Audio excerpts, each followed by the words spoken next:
രാജ്യത്തെ മുൻനിര വാർത്താ മാധ്യമങ്ങൾ പുറത്തുവിടാതിരുന്ന അതീവ പ്രാധാന്യമുള്ള വാർത്ത കഴിഞ്ഞ ദിവസങ്ങളിൽ പുറത്തുവിട്ടത് അന്വേഷണാത്മക മാധ്യമ പ്രവർത്തകരുടെ കൂട്ടായ്മയായ റിപ്പോർട്ടേഴ്സ് കളക്റ്റീവാണ്. സംസ്ഥാന ഫണ്ടുകൾ വൻതോതിൽ വെട്ടിക്കുറയ്ക്കാൻ ധനകാര്യ കമ്മീഷനുമായി പ്രധാനമന്ത്രി പിൻവാതിൽ ചർച്ചകൾ നടത്തി. പക്ഷേ സംസ്ഥാനത്തിന്റെ വിഹിതം തീരുമാനിക്കുന്ന നീതി ആയോഗ് ചെയർമാൻ YV റെഡ്ഡി ഇക്കാര്യം അംഗീകരിക്കാത്തത് കാരണം പ്രധാനമന്ത്രിക്ക് പിന്മാറേണ്ടി വന്നു. പ്രധാനമന്ത്രിയുടെ ഓഫീസിൽ ജോയിന്റ് സെക്രട്ടറിയായി പ്രവർത്തിച്ചിരുന്ന BVR സുബ്രഹ്മണ്യമാണ് ഇക്കാര്യം തുറന്നു പറഞ്ഞത്. നീതി ആയോഗിലൂടെ സംസ്ഥാന ഫണ്ടുകൾ വൻതോതിൽ വെട്ടിക്കുറയ്ക്കാൻ നരേന്ദ്രമോദി നടത്തിയ ശ്രമങ്ങളെ തുറന്നുകാട്ടിയത് തികച്ചും ആകസ്മികമായിട്ടായിരുന്നു.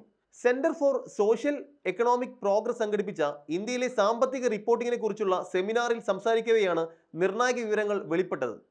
സംസ്ഥാനങ്ങളെ കേന്ദ്ര ഗവൺമെന്റ് സാമ്പത്തികമായി ഞെരുക്കാൻ ശ്രമിക്കുന്നതിന് തെളിവ് പുറത്തുവരുന്നത് ദക്ഷിണേന്ത്യൻ സംസ്ഥാനങ്ങളെ മോദി സാമ്പത്തികമായി പിടിമുറക്കാൻ ശ്രമിക്കുന്നു എന്ന വാർത്തകൾ ദിവസവും പുറത്തുവരുന്ന ഈ സമയത്താണ്.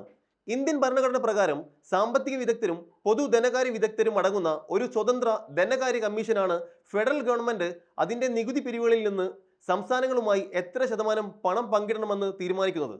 2013 സ്ഥാപിതമായ 14ാം ധനകാര്യ കമ്മീഷൻ ശുപാർശ പ്രകാരം സംസ്ഥാന വിഹിതം 32% നിന്നും 42% നൽകണമെന്നായിരുന്നു.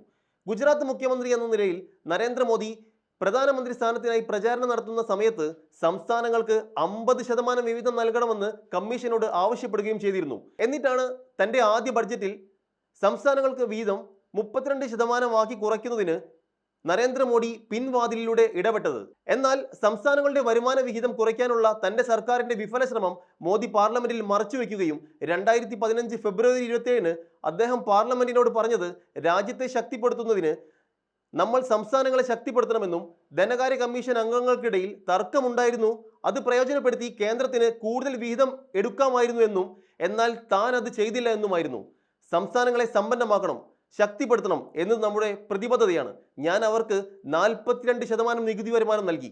മോദിയുടെ ഭരണകക്ഷിയായ ഭാരതീയ ജനതാ പാർട്ടി അംഗങ്ങൾ കയ്യടിയോടെയും ആർപ്പുവിളികളോടെയുമാണ് പ്രധാനമന്ത്രിയുടെ പ്രസംഗത്തെ സ്വാഗതം ചെയ്തത്. ചില സംസ്ഥാനങ്ങൾക്ക് ഈ പണമെല്ലാം സൂക്ഷിക്കാൻ മതിയായ ട്രഷറി ഉണ്ടാകുമോ എന്നാണ് അന്ന് BJP പാർലമെന്റിൽ ചോദിച്ചത്.